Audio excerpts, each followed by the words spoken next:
श्री स्वामी समर्थ. नमस्कार मित्रांनो. जर तुम्ही दररोज स्वतःमध्ये 1% सकारात्मक बदल देखील केले, तर येत्या 365 दिवसात तुम्ही पूर्णपणे नवीन आणि अत्यंत शक्तिशाली व्यक्ती म्हणून नक्कीच उदयास याल. लहान पावले ही नेहमीच मोठ्या यशाची गुरुकिल्ली असते. या प्रेरणेने कर्क राशीच्या लोकांसाठी खास तयार केलेल्या आजच्या अतिशय खास ज्योतिष सत्रात तुमचे सर्वांचे मनापासून स्वागत आहे. जसे तुम्ही आमच्या मुख्य विषयावर पाहिले, तुमच्या उद्याच्या आगमनाबद्दल तुम्ही व्यक्त केलेल्या असंख्य प्रश्नांबद्दल आम्ही बोलणार आहोत. काळाचा हा प्रतिध्वनी तुम्हाला कुठे घेऊन जाणार आहे हे तुम्हाला जाणून घ्यायचे होते. खरे तर जेव्हा शनिदेव, राहू, केतूंसारखे मोठे आणि प्रभावशाली ग्रह आणि देवगुरु बृहस्पती यांसारखे मंद गतीने फिरणारे ग्रह एकाच राशीमध्ये बराच वेळ घालवतात, तेव्हा ते आपल्या जीवनाच्या पलटावर एक अमिट छाप सोडतात. या भागांमध्ये आम्ही 2026 ते 2030 या वर्षापर्यंतच्या सुवर्ण काळाचे तपशीलवार विश्लेषण करणार आहोत आणि ग्रहांच्या बदलत्या हालचाली आपल्या नशिबाचा एक नवीन इतिहास लिहिणार असल्याचे, ज्यांचे अंदाज आपल्या पायाखालून जमीन हलवतील अशा महत्त्वपूर्ण 5 वर्षाच्या कालावधीचे विश्लेषण करणार आहोत. उदाहरणार्थ, न्यायाचा देव शनिदेव जून 2027 आपले स्थान बदलेल आणि आपल्या जन्मकुंडलीच्या एका अतिशय महत्त्वाच्या पैलूवर सुमारे 2.5 वर्षे म्हणजेच मार्च 2030 पर्यंत. याच वेळी मायावी राहू देखील सुमारे 1.5 वर्ष तुमच्या आयुष्यातील निर्णयांवर त्याचा पूर्ण प्रभाव दाखवणार आहे. या दीर्घकालीन ग्रहीय वाटाघाटीमुळे तुमच्या कारकिर्दीत, आरोग्य, आर्थिक परिस्थिती आणि कौटुंबिक संबंधांमध्ये कोणती मोठी गुंतागुंत होणार आहे आणि काय गोष्टी नक्कीच घडतील, आम्ही हे खूप सखोलपणे समजून घेऊ, जेणेकरून तुम्ही वेळेपूर्वी जागरूक होऊ शकाल आणि प्रत्येक आव्हानाचे संधीत रूपांतर करू शकाल. हे लक्षात ठेवा की ही संपूर्ण योजना तुमच्या चंद्र राशी आणि जन्मतारखेवर आधारित आहे. तर कोणत्याही विलंबाविना काळाचा हा अद्भुत रहस्यमय प्रवास सुरू करूया आणि उद्याचा दिवस तुमच्यासाठी काय घेऊन येतो हे जाणून घेऊया. सध्याचा काळ हा कर्क राशीच्या लोकांसाठी मोठ्या विरामाचा आणि सखोल तयारीचा काळ आहे, कारण सध्या तुमच्यावर कोणत्याही प्रकारच्या शनी की दय्या किंवा शनी की साडेसातीची छाया नाही आणि न्यायाचा देवसुद्धा तुमचा नवम भाव चालवत आहे. पण खरी कहाणी 3 जून 2027 नंतर सुरू होईल, जेव्हा शनिदेव तुमच्या 10व्या घरात प्रवेश करतील आणि मार्च 2030 पर्यंत येथे राहून तुमच्या जीवनाची संपूर्ण रूपरेषा बदलतील. ज्योतिषशास्त्रात 10वे घर हे आपले कर्मक्षेत्र मानले जाते आणि 30 वर्षांच्या प्रदीर्घ प्रतीक्षेनंतर जेव्हा कर्माचा स्वामी स्वतः त्याच्या स्वतःच्या घरात पाऊल ठेवेल, म्हणजेच तुमचे कर्मस्थान, मग तो तुमच्या आयुष्यातील सर्वात मोठा वळणबिंदू असणार आहे.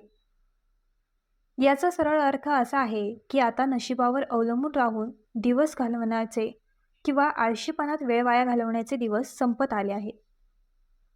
शनीचे हे संक्रमण तुम्हाला अनेक नवीन जबाबदाऱ्या देईल, जिथे तुम्हाला अभूतपूर्व कामगिरी साध्य करण्यासाठी आणि कठीण संघर्षाद्वारे ज्ञान प्राप्त करण्यासाठी मोठ्या संधी मिळतील.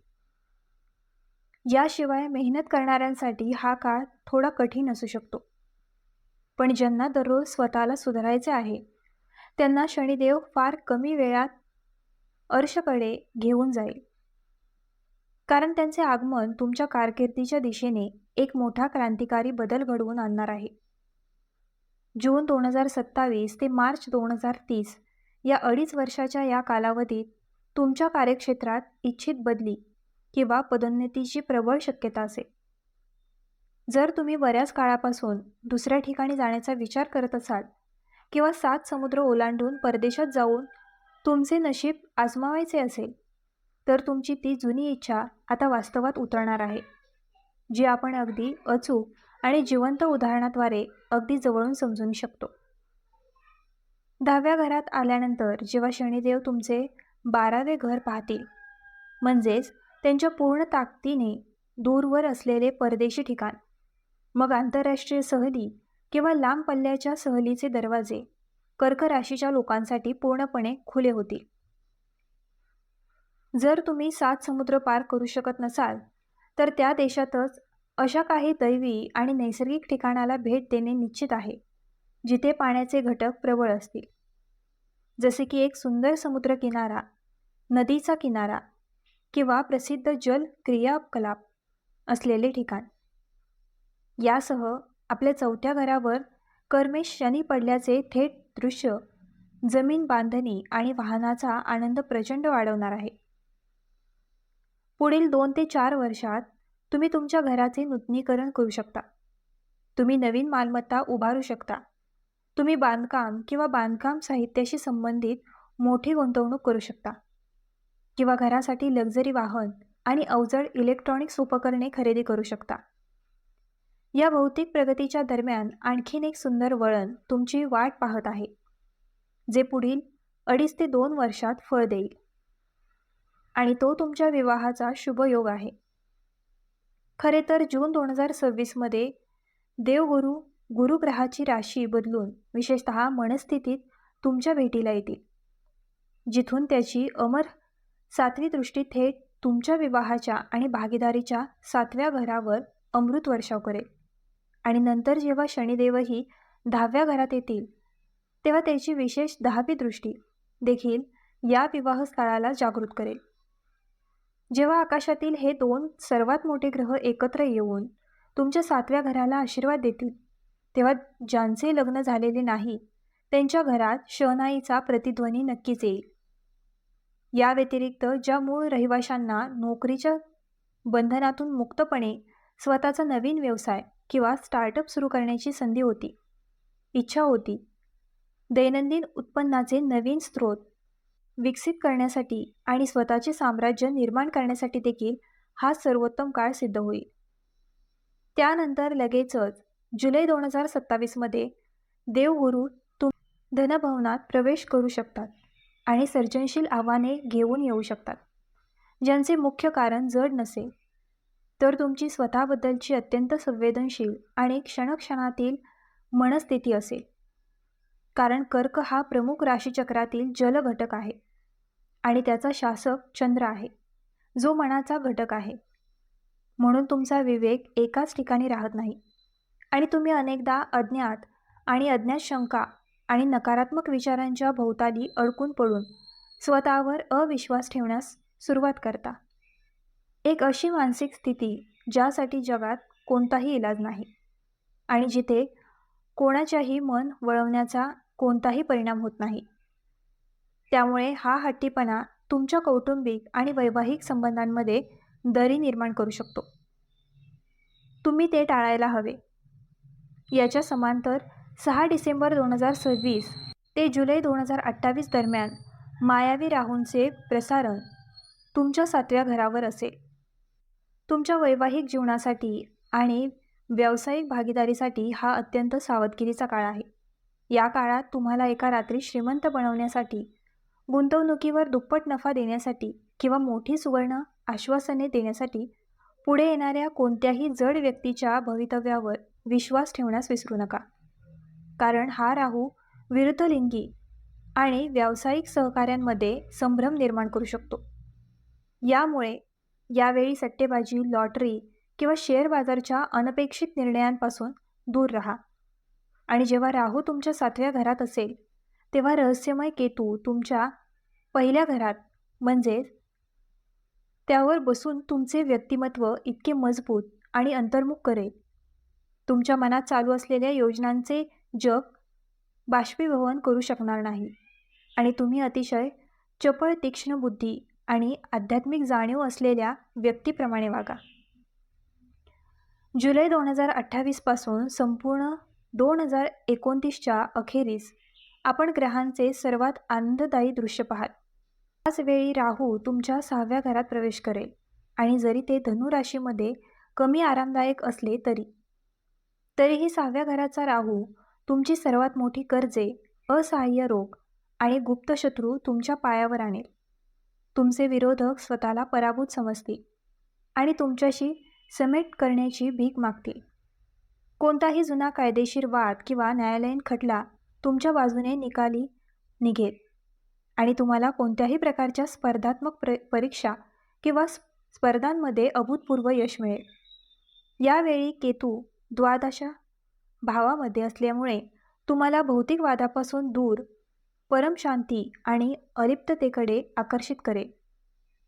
परंतु जानेवारी 2030मध्ये जेव्हा राहू तुमच्या 5व्या घरात पाऊल ठेवतो, तेव्हा विद्यार्थ्यांची एकाग्रता ढासळण्याची आणि प्रेमींमध्ये अचानक वेगळेपणा किंवा वैचारिक मतभेद होण्याची शक्यता दिसू शकते. त्यामुळे त्या काळात तुमच्या बुद्धीवर आणि भावनांवर विशेष नियंत्रण ठेवणे आवश्यक असेल. हा संपूर्ण काळ तुमच्या बाजूने ठेवण्यासाठी पक्ष्यांसाठी नियमितपणे अन्न आणि पाण्याची व्यवस्था करा.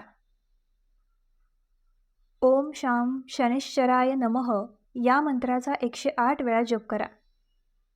हनुमान चालिसाचे पठण तुमच्या दैनंदिन दिनचर्येचा एक भाग बनवा आणि सकाळी तांब्याच्या भांड्यातून उगवत्या सूर्याला ओम घृणी सूर्याय नमः या मंत्राने अर्घ्य अर्पण करा. जीवनाचे हे गुण आणि ज्योतिषशास्त्रीय सत्ये आत्मसात करून तुम्ही तुमच्या येणाऱ्या उद्याचे एक सुंदर स्वरूप देऊ शकता. मित्रांनो, आता आपण 2030 नंतरच्या काळाकडे पाहूया. अनेक लोकांना असे वाटते की ग्रहांची हालचाल फक्त नशीब बदलते, पण वैदिक ज्योतिषशास्त्रानुसार ग्रह तुमच्या कर्माला दिशा देतात.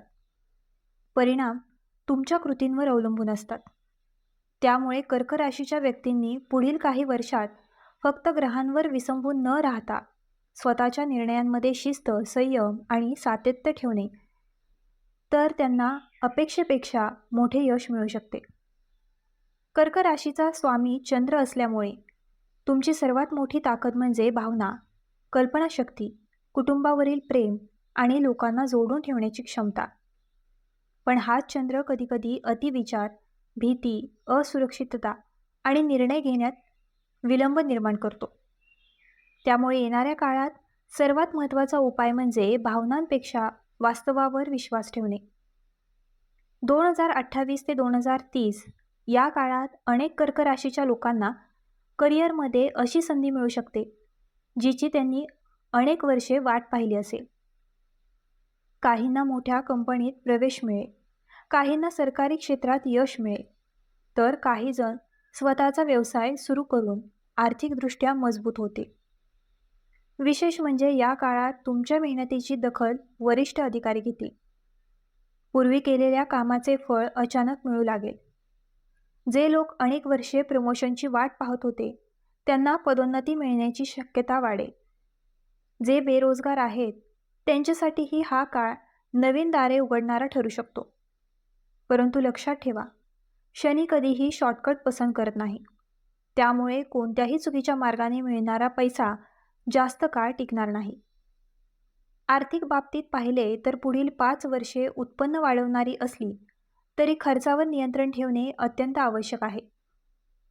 अचानक मिळालेला पैसा चुकीच्या गुंतवणुकीत अडकू शकतो. त्यामुळे कोणत्याही योजनेत पैसे गुंतवण्यापूर्वी अनुभवी व्यक्तीचा सल्ला घ्या. विशेषतः ऑनलाईन फसवणूक, बनावट गुंतवणूक योजना, क्रिप्टो किंवा जास्त नफ्याचे खोटे आश्वासन देणाऱ्या लोकांपासून सावध राहा. राहूचा प्रभाव असताना लालसेमुळे मोठे नुकसान होऊ शकते. म्हणूनच प्रत्येक निर्णय विचारपूर्वक घ्या.